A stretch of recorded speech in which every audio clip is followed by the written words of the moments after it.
Hello, TGIF, everybody. Welcome back to another episode of Minority Reportz podcast and digital series. I am your host, Mona Shaikh. Guys, just heard the devastating news, the absolute devastating news. The amazing Ruth Bader Ginsburg had left us. I am pretty broken up about it. This is not something that I was hoping to hear. First of all, damn you, 2020. If you wanted to take anybody, Ruth Bader Ginsburg is not the person that you should have come for. But it is sad news. But on a very positive note, I have a very special guest who stayed up till 1 o'clock in the morning because he's based in London to come and be on my podcast. So I'm very grateful. So I'm not going to get too emotional about the passing of Ruth Bader Ginsburg. But I have an incredible director and filmmaker with me today. He's a fellow Pakistani, so I wanted to bring him on. He has an incredible web series out called Churails, which translates to witches. It's a groundbreaking show. It is feminist. It is in your face. It's fucking mind-bending. It's amazing. I watched the trailer. I watched the trailer like 3 times because I was just like, okay, maybe because I was just so blown away by like the first shot. I was like, I think I need to go back and rewatch the trailer. And he is joining us today. So without further ado, I would like to welcome the wonderful and amazing Asim Abbasi. How are you, my friend? Good. How are you, Mona? Thank you for having me. Oh my God, this is such an honor and a pleasure to have you. My very first question to you is, did it hurt when you fell from heaven? It did, a little bit. Just a tad bit. I have been watching your other interviews about Churails and, about, of course, Cake, which is another phenomenal movie you did back in 2018. You did that, right? Yes, that's correct. Yeah. And I was listening to you, and I was just like, this guy is you're like the opposite of me, but we have so many parallels in our lives that it's crazy. You grew up with 4 older sisters. I grew up with 4 older brothers. I'm the baby of the family. You're the baby of the family. You and I both work for Solomon Smith Barney, Citigroup. Oh, I did not know that, Mona. Yes. Really, like honed into stand-up comedy 2010. So you started everything 2010. Yeah. So I was reading it and was like, what's going on over here? Wow, that's crazy. Too many parallels over here. But Asim, man, first of all, congratulations, man, for Thank you so much. Being a true artist, sticking to your guns, and really being a true ally, which is really what Pakistani women need right now, which is where we are. I know you probably answered this question like a gajillion times about like what was the concept about Churails and how did it come about. But since my audience are mostly white and non-white people with a handful of desi thrown in, could you please tell us? Yeah, of course. I mean, I had been toying with the idea of doing a female-centric show for a very long time. I did not see the women I knew represented on television. I don't know if you are familiar with Pakistani television at all, but we have a very specific, the damsel in distress trope that we regurgitate every time, that even if she is ambitious and driven and standing up for herself, she will eventually need a man to rescue her from whatever situation she is, unable to rescue herself. And I was like, why is that? And I understand why it is. It is because television is driven by ratings, and that makes television channels risk averse. They do not want to take risks. They do not want to tell stories that are different or that can land them in so-called trouble. Of course, it's also heavily regulated. So you cannot be open about a lot of subjects that, as you know, in Pakistan, every other topic is taboo. So I think television channels didn't allow for those kind of content to be made. And then coming out from Cake, I was toying with the idea of what my next film was going to be when Z5, which is the digital brand of ZeeTV, approached me and asked me to pitch a bunch of ideas, and I pitched this one, and they really liked it, and I did a series Bible based on that, and we took it from there.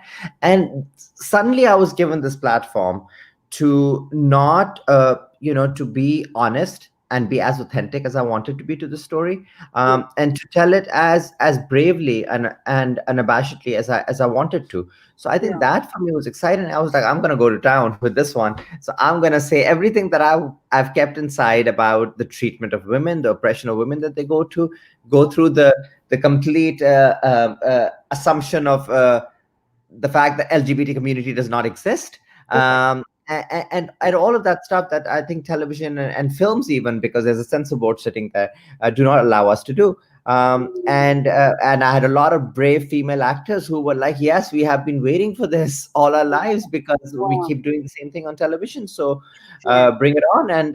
And surprisingly, it's been received really well, Mona, which is in Pakistan. I mean, internationally, yes, but in Pakistan, I thought people would be ready to pass fatwas, and it hasn't been that bad. Yes, of course, there is noise and there is the conservative pocket Of that will course. always have something to say, Of but the course. fact that it's not more than 20% of our audience is says that Pakistan is ready to move and it's ready to Mhm. embrace alternative content, and it's in people's minds that we are still looking for backward content or still looking for stuff that doesn't rock the boat. I think Pakistanis are ready to rock the boat, I and think you rock the boat internationally. But I think it's time for more strong women who live life on their own terms.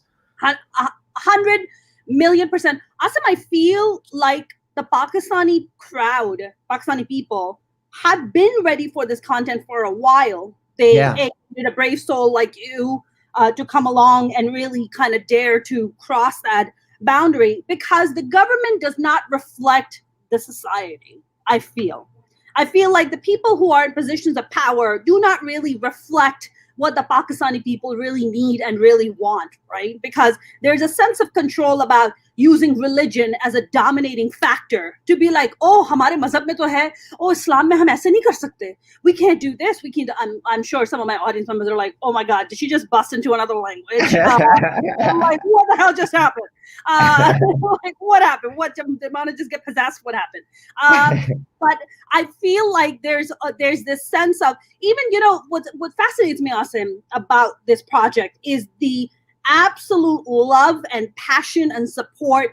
Not the local Pakistanis, the Pakistanis who live in Pakistan, but what always fascinates me is the Pakistanis that are in the UK, that are in the US or in the West, tends to be a little bit more on the conservative side versus the Yes. Pakistanis who live Yes. in Pakistan. Yes. Like the Yes. Pakistanis in Pakistan have moved on. They're like, yeah, Yes. do something else. Show me something else. We want to move with the times because everybody's so connected via social media. They see woke things happening in America. Yeah. And Yeah. we want to be woke too. We want these Yeah. things too. But then you come Yeah. to the Pakistanis in the UK and the US, and they're on the conservative side, and you're just like, what the fuck is going on? Yes, I've noticed that too. And especially I've noticed that in particular with my film Cake, I noticed that even though Cake was, compared to Churails, it was a very safe project. I was doing it for cinema. I knew it had to run. I did not want it to not run theatrically in Pakistan. But the focus was on two females. The main protagonist was smoking. I mean, even something as basic as that was not something that you had seen. That's So, terrible. Oh, but what happened was that the crowd in the UK, interestingly, it did well in the UK with the diaspora that are expats. But if you are a second generation or a third generation, so if your grandparents moved, then what they tried to do was they tried very heavily to preserve the culture because they thought that they were going to lose it. So whereas Pakistan was being slightly more open about these things, the grandparents here were like, no, no, no, we must hold on to everything that we believed in, and we can. So, and in particular, I think in between UK and US, I've noticed it more in the UK because I was looking into it because I think in the UK the more conservative fraction kind of moved to the UK. In the US, you still had a lot of people who were moving in and becoming doctors and becoming the professional choices as well was kind of liberating them a little bit, which was not happening, I feel, in the UK. That's correct. That's correct. I mean, we still have a lot of conservative Pakistanis Yeah. here. pretend to be liberal, but they're not really liberal. You know, they are very much like Allah, and they don't have a problem. They'll do chup chup ke. They'll do everything, right? Yeah. They're doing everything. They're eyeing somebody else's husband. They're like, "What's up? Maybe we can like hook up later." I don't know. You look good. I look good. What's up? My husband's asleep because he's a fat old fuck that I had to marry from America. It's just like that kind of shit. But I feel like people in Pakistan and the women in Pakistan, like these actresses that have taken such a big chance, do they live in Pakistan? They do. Every single of those actors live in Pakistan. Blows my mind, Asim. Yeah. do they get threats? Do they get No. It's usually the what we call the troll brigade, the pious brigade who sits on the keyboards, passing judgment. So a lot of tweets, Facebook comments here and there, but nothing substantial, because I feel there's so much happening in the country anyway that I think a show they know and we know too. I mean, it's probably a drop in the ocean, a positive drop, but there is so much more that needs to happen. So many more conversations and dialogues need to happen, not just in terms of content, but in terms of legislation, in terms of political changes that need to happen in that country. I mean, even just in the wake of the last 2 weeks, we've seen, a rape case of, of a woman she was driving from, I think Lahore to somewhere or Islamabad to somewhere. And she had 2 kids in the car and she needed help. She ran out of petrol and she got out of the car. It was admittedly probably not the best of roads to be on, but 2 robbers raped her at night time in front of her kids. So when a horrific incident happened with a 5-year-old. So it's just education necessary to we need to be having classes on consent, on sex education, so much, and it's a long-term game, yes, but it needs to happen. It needs to start now. Did you say sex ed? नहीं हम कैसे करेंगे? We can't do sex ed. करना पड़ेगा अब. अरे हमें तो पता ही नहीं कि कौन चीज कहाँ जाती है. हमें तो पता ही नहीं है. वो तो अल्लाह की देन है. वो तो सब अल्लाह की देन है. वो तो हमें, I asked my mom, I was like, "Ma, how the fuck are we 5 siblings? Did you live near a train station? Like, couldn't you take a break? Like, what the hell was going on?" She's like, "Beta, Allah ki deen hai." I'm like, "Ma, harkat mein barkat. Okay, calm down. Exactly. Don't come in at me with this naive, innocent stuff, But, Asim, you said this, you made this comment about the girls smoking, and they're like, oh my God, she's smoking on camera. And, it just kind of reminded me that as long as the woman puts something in her mouth that is permitted by the man, it's okay. But as long as she puts something in her mouth that she wants to, it's like, yeah. And and I got a lot of, because these women are they swear at the drop of a hat. They smoke. A few of them drink. Now, the thing is, you are showing the wrong side of feminism, and people misunderstand that by giving them a cigarette, by giving them alcohol, by giving them the ability to curse, I'm not making a comment on feminism. I'm making a comment on their agency. They have the right to choose how they want to treat their bodies, what they take in or what they don't take in.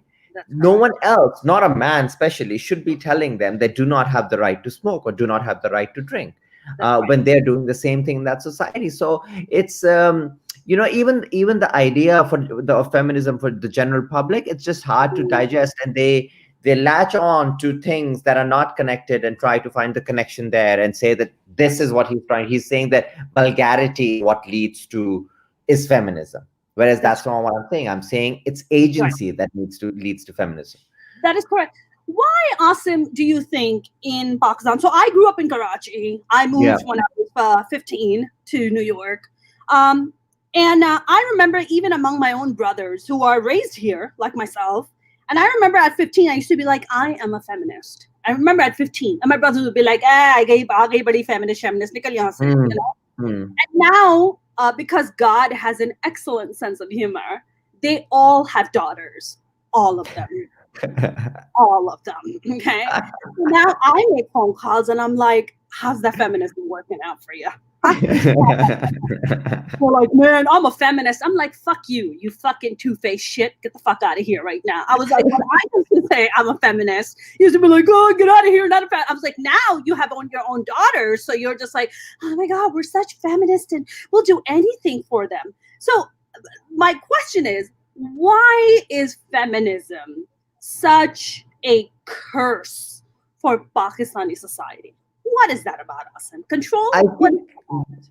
because we are deeply rooted in a patriarchal society, India Sure, and Pakistan, sure. and that comes with a very strong dose of misogyny and oppression, Yeah, because it's a power dynamic. You see, patriarchal society means the power must reside with the man. that's right. What does feminism say? Feminism said, make us equal, give us Yeah, the same rights that you have. What that's does right. that do to the power balance? It That's right. equates it. Men That's don't right. like it. That's right. Because, Men don't like it. to some people, I mean, to these guys, to these toxic patriarchal people, equality feels like oppression. They're like, Yeah, yaar, wo bhi equal hai, hum bhi equal hai, to phir hum kaise special hoye? Like, we're not special anymore. Then the power dynamics shifting. So what the fuck? I was yeah. listening to one of your interviews you were doing about your challenges of shooting in Pakistan. Now, do you shoot this entirely in Pakistan or do you shoot it in UK and in India No, also? it's entirely Pakistan. So it's Woo! 4 months of shooting in Pakistan.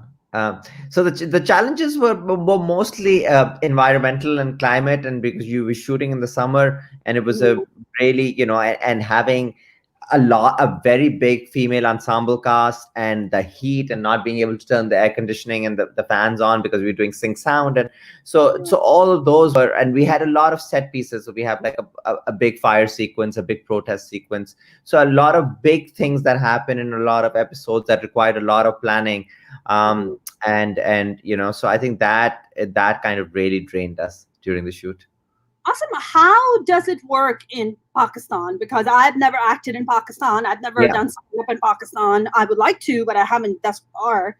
But when yeah. you go about your casting process for your project, like, is there like talent agencies, managements you call, and you're like, hey, I want this artist, I like this person, send us who you have of this type. How does that work? No. So there isn't there isn't a casting agency, a proper one, or any for that matter. Oh, And there is management, but it's more on their dealing with the commercials that they get, or the smaller projects that pay really well, but smaller projects that they get. The management is really for these longer projects. Usually the cast deals directly, they were dealing directly with me. So the way we were casting about is, I mean, the industry is not huge, so we had a fair idea of everyone who's there. My assistant directors, Sana and Zubia, they're fantastic, and they had a very good knowledge of who all is in the industry, what they're doing, and they knew the scripts inside out, so they were helping me as to what would fit that. One thing I do that I think a lot of people don't do is auditions. So I audition for every role. And because for me it's kind of important. It's not just about how good you are as an actor. All of yeah, these people are great actors. It's what is your sure. fit for this role. That's right. And luckily all actors do understand that. I mean, no one gave me hard time for like, why are you calling me for an audition? I didn't get any of that. So we had like months of auditions for all of these characters. Months. Yeah, because we have over 50 plus characters, and there was auditions. Then there was like a kind of look test for some of them. Then there was like a chemistry audition where you would put two Sure. three people Chemistry. together and see if that works. So Sure. So yeah. when are you sitting through each of these auditions, or you're only going in for the callbacks and the final top three or the top two? I'm going for all the big chunky castings I was sitting for. But for supporting casting, because again I couldn't, because there was so much happening. Exactly. I let the ADs do that for a Well, lot of them, because I trusted their judgment. Yeah, so awesome. I was trying to catch it. It's on Z5, right? it's in Z5. Yeah, Because but I do not we think don't that get it's Z5. available. It's not available in the US yet. Yes, yes. It is available in Canada and like 190 countries, but it's not out. It's not Z5 itself as a platform is not. I'm told it's legal to VPN it. I'm not sure. Go ahead. But yeah, that's the I, situation. I think it might be even too much feminism for Americans because we have an orange president who really Incredibly orange and incredibly misogynistic. I wow. I mean, let's hope it changes soon, right? he I'm might keeping as well everything. be right. He might as well be a Pakistani man, Asim. He might as well be. Like if Trump was born in another life at some point, he would easily just blend in with Pakistani people. Although Pakistanis are not orange, so that would be a little difficult. We're not orange. We are brown. We are not orange. We don't do that. You know. So Asim, now you are. So what season are you on right now with the web series? So it was the first season. Okay. So it was, yeah, and it was written to be pretty self-contained because I really did not think that it was going to get the reception. I knew people would talk about it, but I did not know that it would start this dialogue, this conversation. You have there's a lot of positive and negative that's come out of it, but I think the negative has been really good as well because it's led to conversations. So Sure. I've been criticized by a lot of Pakistani feminists as well, and I Mm, think those have been all good criticism because because they've been so vested in it, yeah. and they have finally gotten a show that they can get into and analyze and critique. So I think those conversations have also been really useful. A lot of podcasts that have come out with like female collectives, feminist collectives sitting down and having conversations about it, which is healthy, and it's a kind of stuff that Pakistan doesn't tend to engage in, especially with content, because the content doesn't allow you to do it. Exactly. And even with the conservatives, I think it's been good to challenge it. When the trailer came out, the immediate reaction was, are they insulting the religion? Are they using the burqa, niqab in a negative way? Which is Mm, not the case in the show. So I think once they're seeing the show, I think they're kind of realizing that there are uh, you know they're opening themselves up as well, I think, to different kind of narratives. So I think it's overall been very overwhelming, and mhm. I think it's gotten a lot of traction for Z5 because I do think they're interested in a second season, though I need a break and need to perhaps do something else, because it took 2 years of my life, complete full dedication, 2 years. Wow. Yeah. Wow. Because I was writing it, we did not have a writer's room. We had script consultants, but I was doing the actual writing. So I wrote all 10 of those episodes. So I think it became that the writing was a draining process, and then shooting it in the summer was even more draining. So I think I need a break. Listen, man, I have written a couple of scripts, and wow, hats off to writers. Like, holy shit. It's not as easy as it looks, right, Mona? I mean, honestly, Asim, like as a stand-up comic, I write all the time. I've been doing stand-up Yeah. for almost 12 years now, right? I mean, I write so much. I have books and books of all this content I write. You write it, you go on stage, you workshop it, you're like, that works, that doesn't work, scrap it, you know? But I feel like the kind of writing you're talking about, like web series and film or television, I mean, the amount of concentration and isolation that you're talking about, it really has, really have to be a very special person to be, because I was crawling the walls. I was like, I am gonna kill someone. I need a break. Yeah, it does I'm, have that. I was like, I need a freaking break. Do you? Is this project going to be? I don't know. Is this going to be dubbed in English at some point and try to like send it out to foreign markets? I don't know. I think it'll be mostly like a foreign language content that people consume, because I think what's happened in this digital age of Amazon and Netflix is that people do consume content that is coming out of other countries with subtitles. People have become very well versed at that idea of reading and watching at the same time. And the content actually is around 40% at least in English. Churails is in the show, because you have women from slightly privileged backgrounds, and Sure. those do tend to converse in English, and one of the biggest enemies of female autonomy and agency in the show is privilege, and Mhm. how privileged men are also involved in this or perpetuating this misogyny and stuff like that. So I think a lot of conversations do tend to have English in them. And then on Z5 it's available with subtitles. So I know a lot of people in Canada have seen it, Yeah. and send me messages and stuff because they're from there.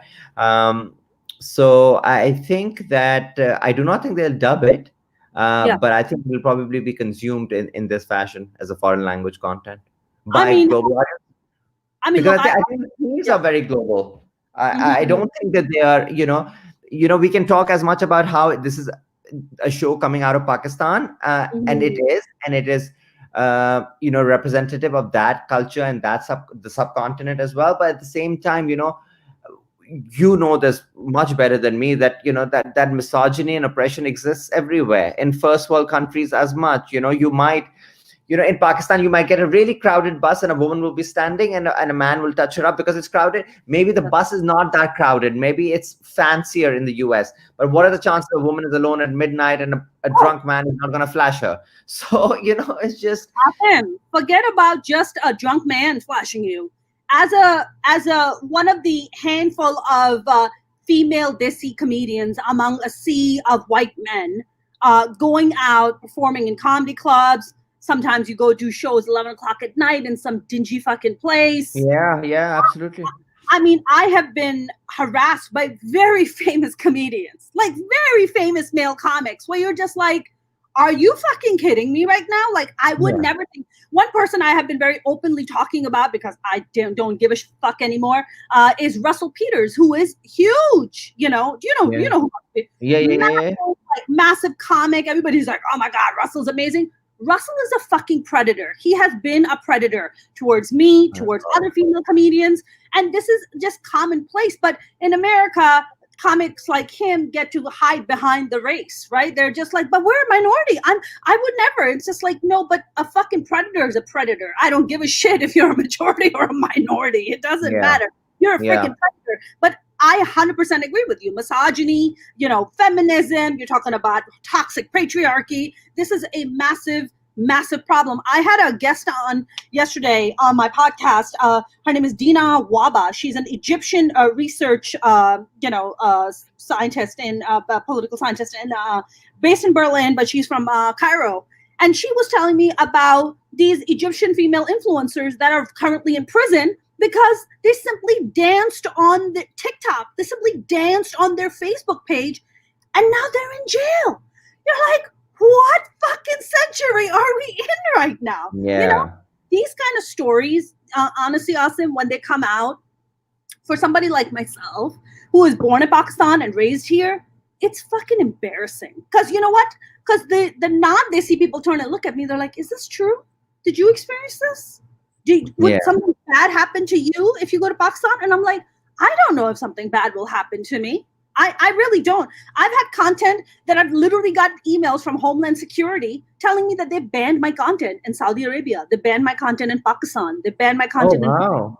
They're just like, we cannot have this because your content was too controversial for them. I mean, there's also that. And you're just like, wow, when does this all change? Asim, do you feel the conversation that your web series has caused, it is going to have more of an impact on the conversations, of course, the younger generation, but do you think it will be more of an impact happening on the generation going forward, or the current older or the middle-aged generation?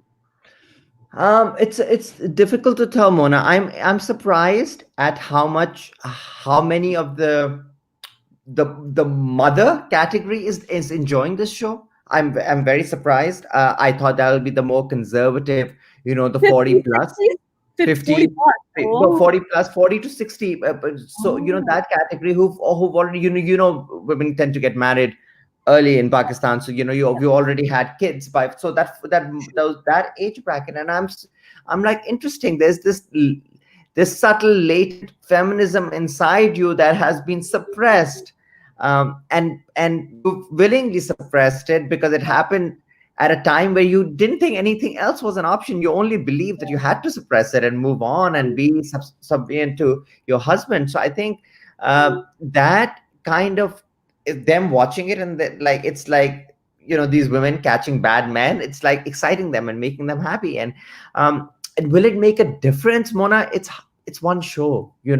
As much as I want it to be more than that, I think we need lots of Churails, and we need lots of Monas, and we need lots more of Yeah. everything that we do Yeah. happening. We do, magnify our voices and our reach to people for it to start having, an impact. Even I mean, a small thing as just a representation of LGBT, like showing a lesbian couple that I do in the show, and showing a trans character that is played by a trans actor, just went miles, because people said we finally feel seen, and it finally acknowledges that we exist in Pakistan. And so I think, but a lot more of that needs to happen on a regular basis for it to, start making an impact.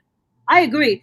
Asim, I feel like you might be, I agree with you about having more projects and, more Asims in the world and more Monas in the world and more Churails in the world. 100% agree. But I feel like you might be underestimating the impact of your work and what you're doing just with one show. How much I feel like how many other people will be inspired, how many other artists I will be hope so. inspired, I hope so. to Yeah, no, go. I hope it will. I think what it does do is it starts a chain effect where other filmmakers at least will be like, okay, we need to be bold, we need to be telling stories.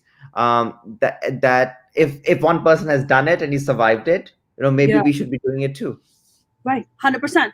Asim, you Yeah. talked about how you solely sat down and wrote 10 episodes, which is unheard of, by the way. That's can happen. In America, they'd be like, what? No, we get right. I've had a couple of conversations with international digital platforms after that, and they fell off their chairs. They were like, "Well, what do you mean? You didn't have a writer's room?" I was like, "No, I did not have a writer's room." That's wild. Are you planning on having a writer's room for the second season? Yes. Yeah. What if there is a second season? My ideal.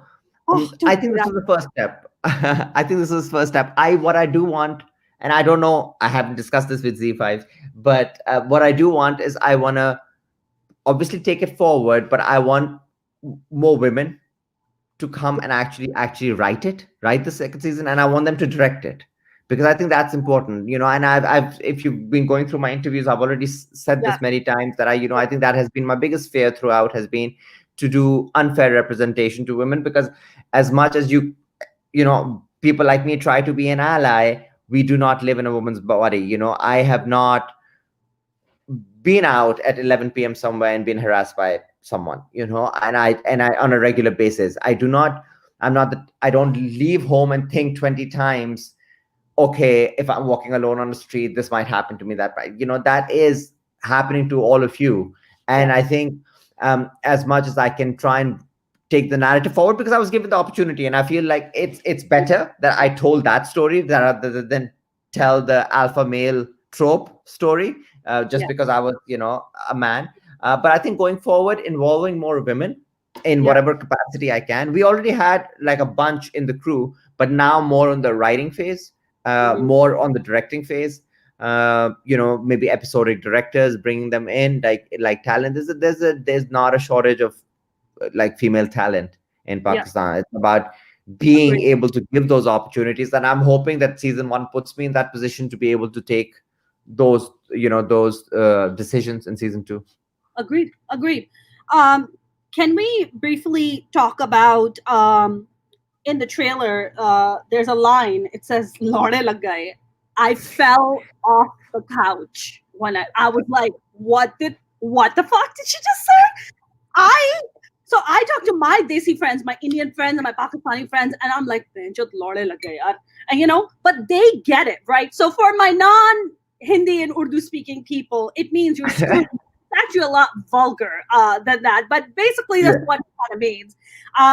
And I was like, okay, this is going to a next level right now. This is like some groundbreaking shit. Like the fact that a woman is saying this on camera is just amazing. How now you're married, right, Asim? Yeah. You're married. When you were writing this, were you running this by your wife and you were like, what do you think? Do you think women would do this?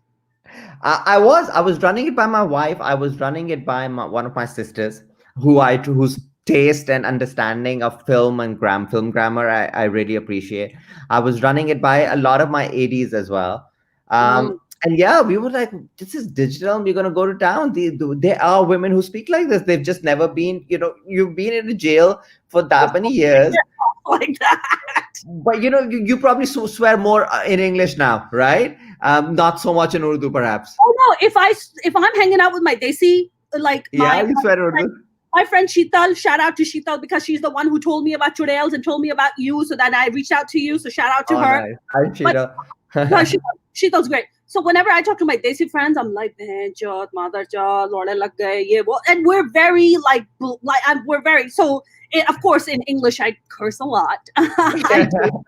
That's how I digest my food. But I mean, it's the reality is women do talk like that, right? It's not something we're like this Saki Savitri. Oh no, God, I never talk like that. It's just ridiculous, Asim. Yeah. When you're running this by your sister and your wife, and they're reading Lorde Lagay, what are they saying? I mean, they were amused. I think they were. I don't know. I don't know. I think perhaps when they were reading it the first time, they were probably thinking, "This is never gonna happen." I don't know what he's just in some fantasy land thinking this is actually gonna get produced and made and shown to people. But sure, let's indulge him, let's entertain him, and say, "Haha, it's really funny." So I think they never came out with like, "Oh my God, what is this?" And yeah, I believe you haven't seen the show yet, but there are some unheard of abuses in Urdu. I mean, heard like very uncommon stuff that comes out, especially because of one of our trans character who loves coming up with these things. But it's So, but it's good because there was no barrier on language, so we could really push that boundary. Again, I don't think that it is. It's done for the sake of it. I think it's the characters. So you'll never hear the privileged ones, saying those street abuses, whereas the ones that are from the street are saying. So they have a very different vernacular. They have different abusive language that they use, that they turn to depending on this socioeconomic environment. I think everyone doesn't swear. The policeman has a very specific way of swearing, so he swears in it as well. So I think it was staying true to what these characters were, even with the abuses. Yeah, I mean, it's like we call them tapori, right? More street. Yeah. Tapori language कहते हैं ना उसको, like tapori. Like you're just like, चल यहाँ से क्या निकल यहाँ से साले क्या, like that. I love talking like that. My mom is always like, "Why are you talking like that?" I'm like, I love it. It's so yeah, it's absolutely liberating. So you're kind of like taking a break right now, recharging your fabulous genius mind to come up with more stuff.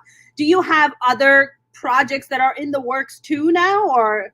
I'm starting to write again. Develop a couple more things that I've been toying with for a while.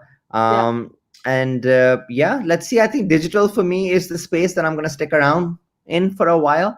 The more I see that it allows me the options to tell the stories I want to tell and tell them the way I want to tell. Secondly, I think cinema, I do not know what the future of cinema is, like globally. Indie films are getting more and more like a Netflix, Amazon release. Cinema is becoming more of an event.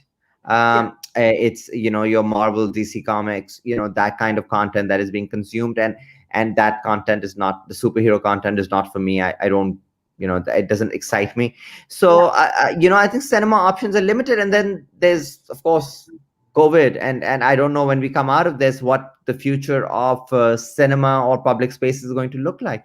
And I think digital is where most people will be consuming their content for the foreseeable future. So I think digital is what I'm going to stay focused on. I'm doing writing a couple of shows, and then of course future might see a season 2 Churails. So let's see. I wanted to actually kind of go back a little bit and talk to you about when you left Solomon Smith Barney / Citigroup, our former employer. What was that thing for you? Was that this kind of an itch you always had to kind of write and create content and be a filmmaker? I mean, what was that thing where you were like, you know what? this is my time. Fuck it, I'm leaving. I'm gonna do this. What was that thing for you? Well, I think it was a build up over the years. I think, I mean, again, I don't know about you, but where I came from, you didn't go and make films. You didn't No, go and study cinema, and you didn't become a stand-up comedian. I mean, who the fuck no. does that? A woman, especially, lorde lag jayenge. Exactly. Yeah. So you do the right, what you think is the right thing, which is, you study economics, and you get a job as an investment banker, and you say yes, and then you do it for a decade. You're getting paid well, so that's always a plus in your early 20s. And you're like, oh, I haven't seen this much amount of cash, and I can go party every night, and um, but I think after a while of earning that much money, you realize that, okay, why is there still a dark hole inside me, and why am I still feeling unfulfilled? Look, I have so much money, and I can get a mortgage, but I'm unhappy and sad, and I don't want to keep doing this. So I think that thing, the emptiness of the soul, really got to me. I found it, professionally, I found it deeply satisfying, and I had a thoroughly good time when I was there, and I made lots of friends who are still my friends. But I feel it just needed, I think I've also always had a morbid fascination with death, and I've always felt like the idea of legacy, and leaving something behind, and feeling that, and so creating content was kind of my way of leaving something behind. Why are you giving me that look? I think you might be a stand-up comedian, Asim. Is that the requirement? Fascination with death. That's what we do all day. My stand-up comic friends and I, when we get together, the first conversation is, look, hey man, if you were gonna kill yourself, how would you kill yourself? Like, what would be that like process? Oh, I'll probably take pills. Really? No, I'll probably just take a shotgun to the mouth. Really? No, that's too messy. Like, these are just common conversations that stand-up comics have. But I think comedy comes from a very tragic core. Yes. At all times, I think that's the beauty of good comedy. I feel like it has a very hidden, subtle, tragic core to it. 100%. Yeah. Speaking of darkness and fucked up shit, like you said that, of course, you and I come from a conservative country, a conservative culture, doesn't really encourage going into the arts. There aren't very many outlets for you to go and get educated, go to a film school or go to like an acting school. Like, that's just not a thing. In my case, while I was doing Solomon Smith Barney and Citigroup, I was also taking acting classes in the evening, right? Because that was going to be my first love. And I remember when I had just turned 18, my 4 older brothers lived here, and my parents always lived in Pakistan, and I lived here. And I remember coming out as an artist to my brothers and being like, yo, I really don't want to go to college. Like, I just want to be a performer. Like, I want to do stage acting, and my brothers gave me an ultimatum. They're like, either you're going to go to school and become a physical therapist. I don't know why the fuck they were obsessed with that. I think because they have bad backs or something. And they were like, or they were like, you're going to go back to Pakistan and mom's going to marry you off to someone. So take your pick. And those were my 2 options, Asim. Those are the 2 options that I had to choose from. So one night I got into a massive fight with my family. I packed my shit and I moved to New York City. That's what I did. Oh, wow. Okay. Family was where? Family was in Jersey City. Okay. And I packed my stuff and I just moved off to New York City. And then all hell broke loose. And then my family was like, oh my God, she's bringing shame to the family. And I was like, you are a shame to the family. I am not shame to the family. I'm bringing honor to the family. I'm going to go sling dick jokes on stage. Aren't you going to be proud of that? Come on. But yeah, that was really a devastation thing for my family. I mean, I didn't think about becoming a stand-up much later because I was a stage actor for quite a while in New York City. Yeah, I did a lot of stage acting, and then kind of fell into stand-up. Like I had a friend of mine who I briefly worked with, and she was like, you should try your hand at stand-up. I was like, dude, I can do stand-up. He's like, oh, you could totally do stand-up. I was like, really? And it's funny because, life is just so insane and how it comes in full circle. Sometimes there's a very big comedian here by the name of Jim Gaffigan. I don't know if you've heard of him, or I don't know if you know who he is. Jim Gaffigan's a very big comic here. And the first time I ever went to a comedy club in New York, I watched Jim Gaffigan, and I was like, this guy's so funny. And apparently I went with a Desi friend of mine, an Indian friend, who's I've known he's like my baby brother. And I turned to him apparently at some point and said, I can do that. And said, I can do stand-up. Like the audacity to say I can do that. And it's funny because last year, there was an article that came out in Forbes that I was a part of, and then Jim Gaffigan was also a part of. So I was just like, look at life like this crazy, like full circle. Have you had instances like that, Asim, for you? Like where you're like, my God. I mean, yeah. I mean, like, I've always been a big fan of like Anurag Kashyap, and like he saw Cake and raved about it, and said he's looking forward to seeing Churails. So it's just things that seemed very out of reach. Even just like if I look back when I was at City, the idea of creating content, I wanted to grab it, but it felt so far because I was like, how am I going to leave banking of all things and become a filmmaker? Like I'm already mid-20s, I'm 30, and I think I did it really late. I turned 30, and most people would have been said that is not a time that you change careers. But somehow that I think that the germ was strong enough that kept poking me from inside, and I kind of went with it. And it took a while. Yeah. You do. I mean, you know what this industry is like. Anything artistic, anything that is freelance. So it has its own perils. And for years I was doing short films, and sometimes they would go into festivals, but it really wouldn't materialize. I was trying to do a feature film here in the UK because I really wanted to do English language stuff, because I'd lived here almost half my life. So I was like, okay, I know this world. I maybe don't know Pakistan as well, so let me write about here. But again, UK saturated market like US, really hard to get opportunities. Then if you are, you're brown, then they want you to do brown things. They don't think that you have the capability of writing about anything white. Sure. They want to use you as a token for something, as to fill numbers, and it's. I was like, no, I'd rather go and make somewhere where I feel there's a dearth of content and they really need me. And so that's how Cake happened, and then everything shifted to Pakistan. So I would love to do something in the UK, but it's just those opportunities. They are much, much harder to come around because the market is saturated and because we are a minority, and Yes. Asim, you just said something about going to Pakistan and doing this. Do you feel if you were a woman and you wrote this project, and you try to tell these stories as a woman writing these stories, this is hypothetical, and I understand it could be a difficult question to answer. Do you feel it would have been picked up and received in the way that it is right now? What you were talking about Churails? I'm talking about specifically about Churails. Okay. Would it have been easy for a woman to? So I think there's two-pronged. Would it be easy for a woman to now go and say, I'm going to put resources together and put a team together and make something? It is. It is easier now. It is easier. There is a lot of, because what's happened is that there's a lot of creative minds here, because the creative industry is booming.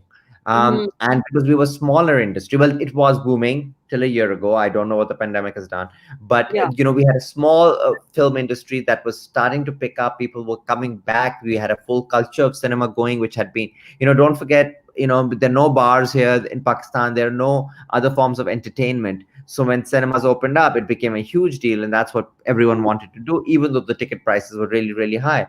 Sure. And so there's a lot of creative minds, a lot of artists that are there, that are trying to support each other, that are trying to, like I was telling you, there are feminist collectives, there are strong women trying to lift other women. Our Aurat March has been very successful. I don't know if you followed it. A lot of women coming out and doing, and same thing happening in the creative sides, like men and women. So I think the environment is more ripe. It is not, especially in Karachi, and probably in Lahore and Islamabad as well, where, I know many single women who are living alone in apartment blocks. It's not a huge deal anymore. Mm-hmm. But how would it have been received? I don't know. If you would have made it, perhaps abuse would have come, but a different kind of abuse. A foreign returned American, Mm-hmm. probably an agent, Huh. comes, tries to inflict her own vulgar thoughts on our women. That would have happened. Of course, that Sure. would have happened. Sure. But I think that's part. But I got that too. UK returned. God knows what his own family is like. But Huh. wants to Huh. corrupt other women. That's part of it. But I think we have. I'm sure you have a thick skin that Oh, you can deal with goodness. that. Asim, you should see some of the messages I get from Pakistani guys. They are absolutely ridiculous. I had this one Pakistani guy coming at me 2 days ago. He's just like, why do you write all these negative things about Pakistan all the time? Are you one of those Pakistanis who goes to another country and forgets where she came from? And I was like, first of all, calm your tits. That's number one. I was like, number two, I was just like, there is bad shit happening in Pakistan. There's bad shit happening in India. There's bad shit happening in America. My job as an artist is to point out the fucked up shit in society. That is what, as comedians, we do. Above any ethnicity, above any religion, I am a comedian first. Bottom line. I don't give a Yeah. shit what you tell me. That's what I do. These are my observations. This is my say. You don't like it, you can leave. You don't have to be here. But I know you like to come and stare at my face and my titties, and I get it. Okay? So don't fucking come at me with your bullshit while you come in and stare at my face and my titties and then trying to prove the shit out. Fuck you. Like, don't try to play this But hypocrisy. also, I feel like it is a very patriotic thing to do, to want to address the Yes, issues in your country. I mean, I'm that's what makes you nationalism, and being supportive of your country does not mean blind faith in that's every negative thing that is happening in your country. It means, hey, I love you, and that's why I want to change you, and I right. want you to become everything that in my mind that I think you are capable of. And I think that's what we are trying to do. And I think there's nothing wrong with that. Yep. Well, we have that same mentality right now. No thanks to President Orange Ape. That there's this nationalism where there's like, we make America great again. It's just like, great, which part? The slavery part? Which part is the great part? Can we just kind of go back to that for a second? Yeah. And people are like, That, they're like, dude, that means that you just don't love America. No, no, no. You don't understand. Everything I am today is because of America. And I'm absolutely grateful to become the woman I am today and to pursue my dream because of this great nation. There's no denying about that. But there is fucked up shit happening that is my job as an artist to point out wherever yeah. it is, Yeah, you know? absolutely. And I think that, and it's happening in this, the right wing blind nationalism. It's happening everywhere. You'll see it in India now. It's having its impact everywhere in the world. Yeah. And it's scary. It's scary because I can't comprehend it. I Yes, right. can't comprehend it because for me it's like, what? This is not Yes. what love for a country looks like. This is Yes. not, Yes. you know, Yes. it feels like that old way that Pakistani parents would bring their children, especially their boys, up, where he could do no wrong. You Yeah. had to, you defend him to the neighbors and to the relatives and stuff. And now we bring up our children to fess up and own up to their mistakes and to try and do better. Yes. And that's how we should be looking at our countries. I 100% agree with you on that. One of your interviews, you were talking about this whole thing about always, because I have a real problem with the honor system, because the honor is somehow located in a woman's vagina. I don't know Yeah. how it got there, but we need to get it out of there because vaginas don't have a lot of space to carry honor in them. So we need to do that part, number one. There's just no Absolutely. room. Okay, Yeah. we need to make room for other things to enter, but we don't have room for the honor. It needs to Honor go. to enter. Yeah. I think what fascinates me about the honor system is that the honor is always placed in a woman's vagina, but then she has to carry the last name either of her father or her husband. So let me understand this. Shouldn't the honor be on the person whose last name she's carrying? Why is that my responsibility? Like, what is that nonsense about? I feel like what you're tackling in Churails about women going and taking charge, and you were mentioning how infidelity is only just like the top layer. There's so Yeah. many layers and conversations that are happening: feminism, misogyny, patriarchy, double standards. There's like just so many conversations that are happening. Do you feel like this is kind of going to be a little bit of kind of your running theme about, because you grew up in a very, I guess, feminist environment, that this is going to be a bit of a through line, do you feel, as an artist, that's going to run through in pretty much of the projects that you do? I don't know. I think what will run through is giving voice to marginalized communities, and I unfortunately think women are a marginalized community. Yeah, They are 50% of the population, but they are 51. So there you go. So they are, but they're treated like any ethnic, religious, sexual minority would be treated. Because what the majority does, it says, hey, I have the power and I'm gonna use it, and I think the honor system is part of that. It is a power play rather than anything else. The honor has been put there to give you guys the burden of carrying it, so you would drown in it and say that if my entire identity is around this honor, protecting the honor of the house, protecting the honor of the husband or the father or the nation, then I'm never gonna think for myself and achieve anything for myself. I'm just gonna be achieving it all for you guys. That's right. And that is always the case. Asim, have you seen a lot of support from feminist men like yourself who have come forward and be like, Asim, dude, that's fantastic what you're doing? Yeah. There's and I think that there are. I think who have really gotten praise are the supporting. So we have 3 supporting male characters in the show, who are very supportive of their women, and they take a backseat. They let them take charge. They let them lead. And there's a dialogue in the show which is like, "Hum mard the, tabhi aurat ke liye rukavat nahi banna chahte the." So we were men. We were not gonna be the resistance for women. I think that's what more and more men need to do. And I think a lot of men are connecting with those audience members, are connecting with those 3 actors and those 3 characters. And I think that's a really positive thing for men to be able to look up to these 3 characters and aspire to be like them, or to support their women like them. When you pitch this to Z, is this something like you made a trip to India and to go and pitch it, or was this all via Zoom and stuff? So it was all online. I had finished Cake and I had just come back here to the UK, and they said, and this is like pre-pandemic and stuff, but what happened was that they said, hey, we had a couple of phone conversations. They said, pitch us some ideas, and this was one of them. So that all happened via email. I did later go to Dubai to meet the team and have a couple of conversations, but that was after the commissioning had happened and the process had already begun. Because of course, India and Pakistan relationships are still 10 years, and even though I'm a British passport holder, because I'm born in Pakistan, it takes me a very long time to get an Indian visa. So I think I up till now, going to India has not been a real option for me. I feel you, Asim. My father was born in Uttar Pradesh, and my nani is from Delhi. So we have, of course, my part of the family migrated from India to Pakistan. And Veer Das, who's a very big comic, actually the biggest comic in India, asked me to come and be part of his Pajama Comedy Festival, which is which he puts together, which is great.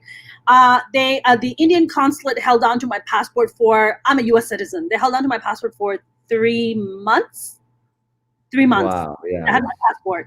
And then so Veer is like, yo, did you get your visa? I'm like, hey man, like I'm waiting just like you. And I make a trip to San Francisco and I'm like, Bhai Sahab, I need like my visa. I'm just an artist. I'm just going to go tell some dirty jokes to your people to let you know that Pakistani women also tell dirty jokes. And then we're going to come right back. And they were like, and I remember the guy literally getting up, opening the door, and they're like, sorry, ma'am, I cannot help you. Here's your passport. Goodbye. Oh, okay. Wow. After 3 months. After 3 months. पैसे भी खा लिए like 3 महीने भी गुजर पाती है. And it's like this kind of stuff is heartbreaking because there are so many folks in India who want to go to Pakistan and vice versa, right? And for people like us, you're a UK citizen, I'm a US citizen. Like, for us to go to Pakistan, to go to India, apparently I hear that if you're an artist in Pakistan, it's a lot easier to travel to India versus people like you and me. Is that true? I don't think so. I think what they look at is heritage, and that's what they've done with us. That we have Pakistani heritage, and I think that's what takes us time. So I don't think it matters if. I think there was a time when when it was. I mean, I have friends who've traveled, and there were times when it was much easier, but I think these days it's not. It's not. It's not. It's not. I mean, I met the pandemic. I mean, that all stuff is over. Asim, what did you go and try to pitch this idea to Pakistani production, like, or any of these like ARY, any of these guys? What do you think of that? How do you think that would have happened, or how that would have panned out? You can do role play, but I can be Asim and you can be ARY. And no, I mean, no, I was never gonna go to ARY with this. It's just ridiculous because it's just not like I've been to them with films before, by the way, and I've been nicely shown the door, very politely shown the door, because I don't do what they want done, and I don't know how to do what they want done. I mean, I've seen their films, and they do what they do well, but it's not me. And like, how do you? That's the thing about, I think, coming to something so late, is that you are, in a way, it's a good thing that you're so fixed in what you want to achieve from your life. I feel like if I would have started filmmaking in 20s, I would have probably made films like Karan Johar. I would have made like these, glossy dance, and I feel like I feel like because I started in my 30, I kind of knew that I wanted cinema to be so much more meaningful than I would have probably wanted it in my 20s. And hence, when I go to these TV channels and I'm told about these ideas that they have, and and it becomes formula कि इधर dance आएगा, इधर एक गाना आएगा, इधर एक औरत नाचेगी, item song होगा. I'm like, then I don't know what you're making. You're not making a film. Awesome. For the non-South Asian people who don't know what item song is, can you, in your male version of it, explain what an item song is? Awesome. Item song is okay. So I'll have to explain the history now. Okay. So in Indian films, kissing is now allowed, but wasn't before in Hindi cinema. Sex scenes were certainly not allowed. Yeah. So, we don't fuck Asim like in South Asia. So they still, but we titillate. We titillate. Yeah, we don't. Yeah. So we still had to titillate all those Mardana male audience that were going to the cinema. So initially it started, and it's not, it wasn't called item songs then. It used to be the wet sari sequence. It used to be a song where the Indian actress would wear a sari. It would be a chiffon sari, like a thin material, usually white or a pastel color. So, and what would happen is that halfway or a quarter way into the song, it would start to rain, thunderous rain, and she would get drenched. So it would be very easy for you to see the contours of her breasts and her wet hair. And that was the seductive in Hindi cinema dance, which equated to sex, basically, a sex scene. And that kind of changed. It became more modernized, and it turned into an item song. And also the other thing is that in Hindi cinema has thrived on the virgin versus the vamp dichotomy. So there is the Sati Savitri, who is the one you will end up with, the hero will end up with, and who will be the nice girl who can do no wrong, and there'll be the vamp, who is basically Mona. So yes, and Mona will never get the boy. It'll always be the Sati Savitri. So then Mona would be casted to do Mona's role, but also to do an item song where she would have to gyrate around trees, poles, lots of inanimate objects, which were long and phallic in their capacity, with very little clothes, and she'll sing songs about how she was yearning in her youth for a man to come and save her in whatever way he could and quench her thirst, which is quenching of the thirst is very important. Oh, the third So, is, so that in a nutshell is an item song and the whole history of the item song that I've given you audiences now. very well done, Austin. That was very well done. I must say that if I ever do an item number, I'm bringing my own lube. I just want to say that I would just put that out there to everybody to know I am self-sufficient. I do want to know that. It just reminded me of all the Bollywood movies I grew up on, which was that song "Tip Tip Barsa Pani." Holy shit, that is a fucking classic, man. Like if you're into Bollywood movies, that is a movie, that is a song totally worth YouTubing. Like that is an absolute wet sari scene. I know that the Pakistani cinema, I see some of the artists that come here. About 3 years ago, I got hired to do this Eid event. And it was also a launch of this movie called, it was a very Bollywood-esque Pakistani movie with Mavish Hayat in it, with Humayun Saeed. Yeah, probably Punjab nahi jaungi. No, that was the other one. They're like a bunch of friends and they're hanging out, and it's very Bollywood-esque. Jawani Phir Nahi Aani. Yeah, Jawani Phir Nahi Aani. Yeah, that's Okay. the one. That's the one. Yeah. And so they hired me to come and perform, like do stand up for like a crowd of Pakistani people, which I was just like, I don't know how this is gonna work out, but we'll do it. Yourself? Myself, I had a great fucking time because I was doing crowd work. I love doing, you know what crowd work is, right, Asim? Yeah. Crowd work. Yes, I was just talking shit to the crowd, and it was great. I had a freaking great time. Bunch of Botox aunties there. That was fucking fabulous. I had a great time. And then after that, they were just like, hey, we're gonna go hang out at some wealthy Pakistani's house in the hills somewhere, which is considered usually very expensive if you have a house in the hills. And we remember going to this house, and they have like these chefs like flown in from Pakistan, like cooking meals at like 1 o'clock in the morning. And we're like, what the fuck is going on right now? So there's like all these like famous actors like Humayun Saeed and Mavish Hayat, and there's the Shaikh guy. You know the Shaikh family. Is it Javed Shaikh? The one with the jizz chin. You know what I'm talking about? Javed Shaikh.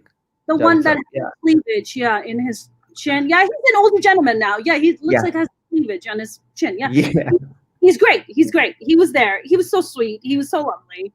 And I'm hanging out with these guys, and it is such a different world, Asim, because you live in UK, we have access to cigarettes and drugs and drinking. So we don't have this need to be like, oh my God, I'm going to get drunk. I'm going to get shit-faced, because we have access to it. So we're just like, who cares? It's not healthy. I don't want to do this. I want to be in shape. I want to look good. But, oh my God, Asim, these artists were losing their minds. They were drinking and smoking and losing their goddamn minds. And I was just like, right, that's it, isn't it? Because you don't have readily available access to it. You have access to everything in Pakistan, to be honest. Asim, now you have access to everything. Maybe now, but this is maybe at least 4 or 5 years ago then. Yeah. But even then you did. I think that you just met a lot of party animals, maybe, who just never grew out of the party thing. I'm just like, I don't know what's happening over here, but I was like, is this like a thing? I asked them because I'm so stupid, and I was just like, is this like a thing for you guys? Like, can you do this? Is that what you were trying to say? Yeah, I was just asking them. I was like, am I I don't really I'm not a big smoker. I'm not a smoker at all, actually. I don't really drink much. So, except for the pandemic, the tequila shots have been helping me out to get through the fucking pandemic. I'm not gonna lie about that. But it is fascinating how I guess the mentality of artists, right? The mentality of artists that are in Pakistan versus the artists that are here, or like people like myself. Do you feel like when you work with your actresses, do you have to kind of speak a certain way or a certain language, or conduct yourself in a certain way for them to kind of get what you want them to get? No, I haven't had that experience with any of the actors. Maybe I've been blessed and I've worked with actors that have been really on my own wavelength. But I really haven't experienced that. And they've been very, smart when it comes to understanding of the script. They've been very diligent when it comes to giving me the hours that I need, because I do long rehearsal processes, and I initially I was always like, oh, no one's going to give me this much time, but they did, and really committed. I think it's also depends on the type of project that you are doing. Mm, Mhm. even with Cake, and then again with this, I think all the female actors especially knew that we were trying really, really hard to create something that would have a, a lasting impact on people. And I think Yeah, when an actors just really want stuff that they can really dive into and can really commit to, I think, and I think that is true for artists all over. Maybe when they are doing fluffy stuff, yeah, that kind of commitment probably is not as strong. I don't know. yeah. But with my stuff, I've been very, very lucky to work with some of the best actors in Pakistan, and um, they've been really good. What do you write? Do you write in Urdu? Do you write in Roman? What do you write in I write Roman? in I write in English. So with the way it happens is my actions are always in English. My dialogue tends to be in Roman. But the first pass of that, especially in Churails, was in English because I had to write faster. I think in English.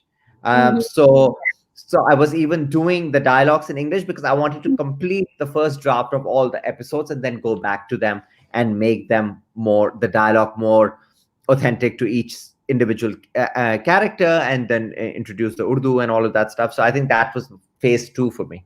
So really, I'm doing it all in English. Um, as a starting point. All my treatments, etc. I wouldn't even know how to write in Urdu. So I mean, I know how to write in Urdu, but I just on computers I don't. I think you were going to get a call from your mom after this. Beta, She's like, have you forgotten how to write it? right? Yeah, how dare you? Has your mom seen your show?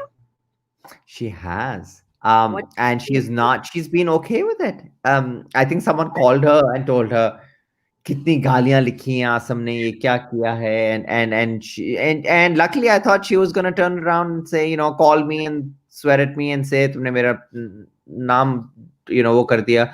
मगर she was telling me about it. She was like, yeah, I told them that you have to be authentic to the characters. And I was like, oh. My mom's in, like, she's past 80 now. So she was like, yeah, this is how people speak. This is how the policeman will speak. And this is how someone from the streets will speak. And she really enjoyed the last few episodes. She's seen it uh, twice fully. And once she's seen a few episodes that she liked a third time. Yeah, So yeah, I'm pleasantly very surprised and very happy that she's kind of, I was scared. yeah, I was scared because I bet. my mom and I are very tight, and so I hate the idea of disappointing her. I Oh did my. banking for 10 years not to disappoint her. So, that's my commitment to Listen, not Asim, disappointing her. we both wanted to get into something stable. So we left banking and became artists because we wanted stability. Okay, that is the reason we got into it. That is the only reason we did it, Mona. And what about, so you have four older sisters? Your older sisters, how are they about it? They're fine. I mean, I have what I say. I have multiple mothers, I think, because my youngest sister is 10 years older than me. So I am now 40. So my youngest sister is now 50. Oh, So yeah. So I've had a lot of older sisters. It's not like I've never seen them as I've treated myself as the only child who had just been born to a lot of mothers. So which has been great. And they're all very supportive. One sister, she's slightly more, I wouldn't even say conservative. She has an adverse reaction to swearing. So she saw the trailer. She was like, ah! And then she saw another clip and she was like, ah! So she poor thing, she can't get through like 5-10 minutes of an episode without screaming and shutting her ears. So she's not been able to complete the show yet. it's so funny. My brothers and I, we all have about a 2.5 year age gap from the oldest to, and my third oldest brother, Zubair, who I'm the closest to.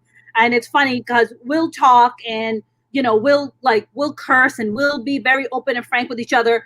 But when it comes to my stand-up, my brother refuses to watch my stand-up. Refuses. His friends, he called me up. He'll be like, my friends love you. They're fans of yours. They follow you. I'm like, oh, that's cool, man. Thanks. I was like, did you watch my latest set?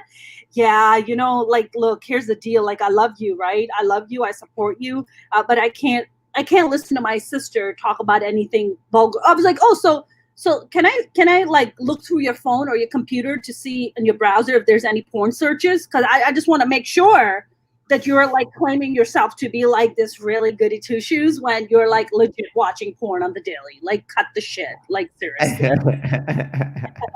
I think that's the Yeah. difference between Asim doing a show called Churails and then Mona doing a stand-up, and then brothers going, yeah, I can't watch that. It's too much coming from my sister. It's too much coming from my sister. It's it's still the Yeah. kind of weird. Yeah, it's there. It's absolutely there, and there's no denying it. It's absolutely the double standard.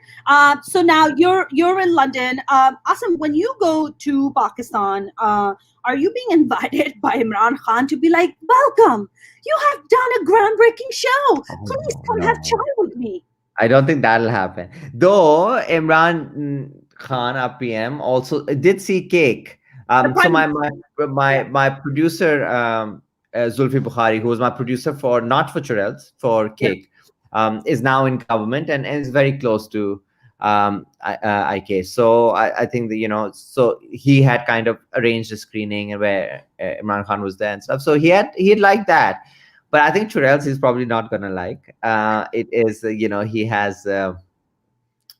It does things vastly different from what he sees the future of Pakistani cinema or content will be. So yeah, I've not even messaged Zulfi to ask if he's seen it, because I'm like, no, it's just not. Let's not go there. Let's skip that. I did this one for you guys.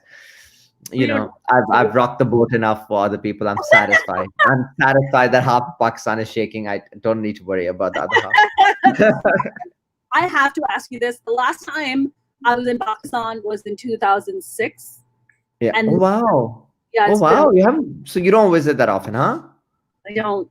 The last time I went was a little traumatizing. Not that my entire childhood wasn't traumatizing, but the thing that was really fucking traumatizing. My father suddenly passed away at the age of 56. Oh yeah, thanks. And it was really devastating. And just going there, and then just all. Was your father living there? Or? He always lived there. He always lived there. My parents always lived in Pakistan. We always, we were kind of plucked away as teenagers and brought to America. And we're like, here you go, figure it out. Have a nice day. And we were like, we don't have any adult guidance here. They're like, no, you'll totally figure it out. Okay, bye. And we were like, I don't know what's going on over here. So as I like to call it, horrible family planning. Awesome. But makes for great comedy, but a horrible life. But what are you going to do? We do the best we can.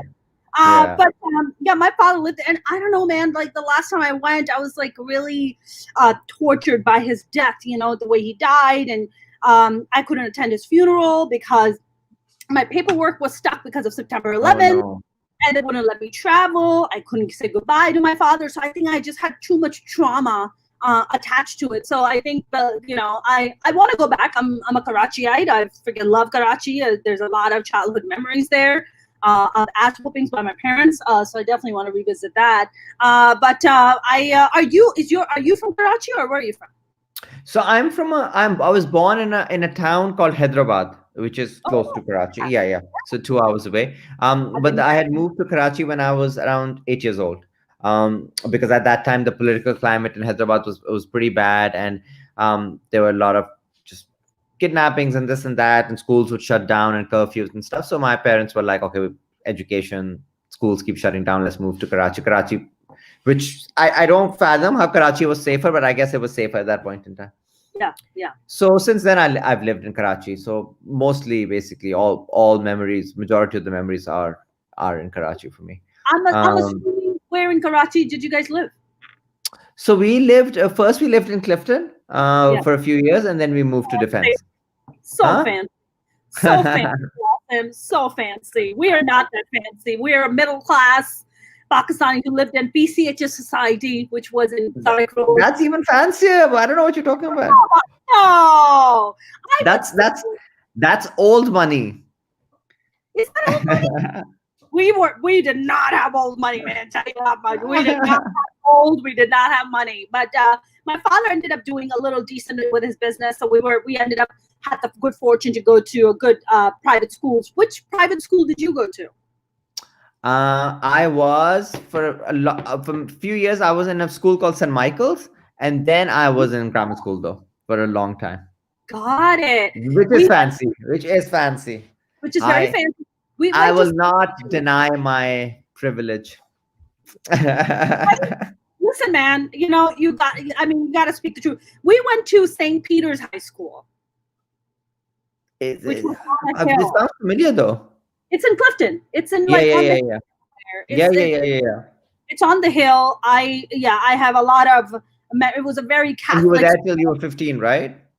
Yeah, I wasn't in that school till I was 15. I went to Toronto High School. Seriously. I mean, could they have come up with a tackier name? Like, tacky as fuck. Like, really. Hi, we're a name of a city, and we're just going to be like a high school. And it's like, that's like a name of a city in like Canada. So that's weird. But yeah, I went to Toronto High School and had a lot of really cool memories. One of the greatest signs, and we're going to start wrapping up. Yeah. When I was about 13 years old, I was part of a play that was being put on in our school called Blithe Spirit by Noel Coward, who's a very funny British writer. Yeah. And I got one of the lead roles to play in it, and I ended up winning the largest award in the school. And you know who was the person, Asim, to come and give me that award, Asim? Want to take a guess? Want to take a guess? How I was meant to do stand-up? Moin motherfucking Akhtar, man. Oh, really? Nice.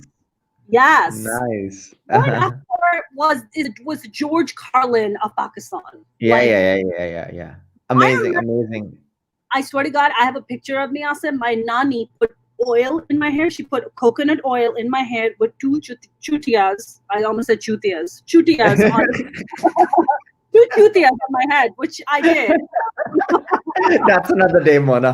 That's another topic, another conversation. In my head, which would also be a name of living with my brother, but that's a different story. Two chutias, actually more four chutias, but that's a different story.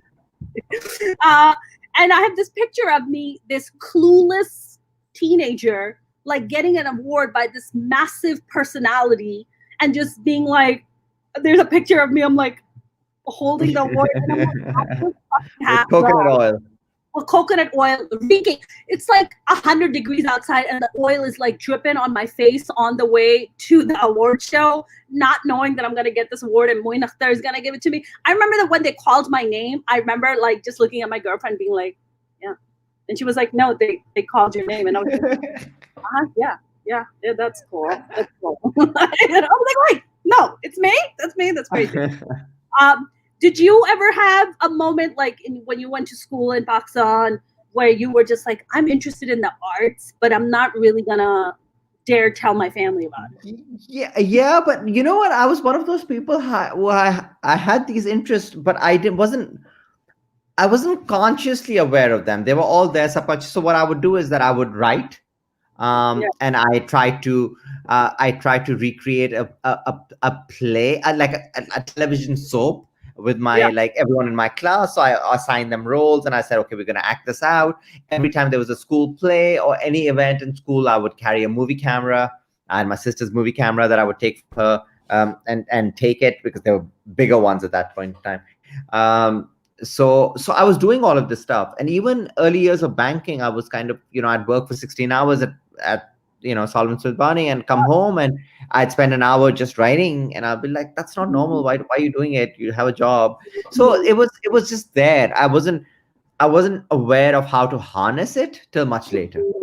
Yeah, absolutely. Although I must say, a teenage boy with a camera could make some very interesting videos that could make you a little bit money on porn websites, but I digress. As we already know, Pakistan is #1 in Google searches of. Do you know what the #1 Google searches of pornography are in Pakistan? Google put out this whole statistic on it. I heard about it. I don't know the figures, but I know that. Yeah, we're like #1.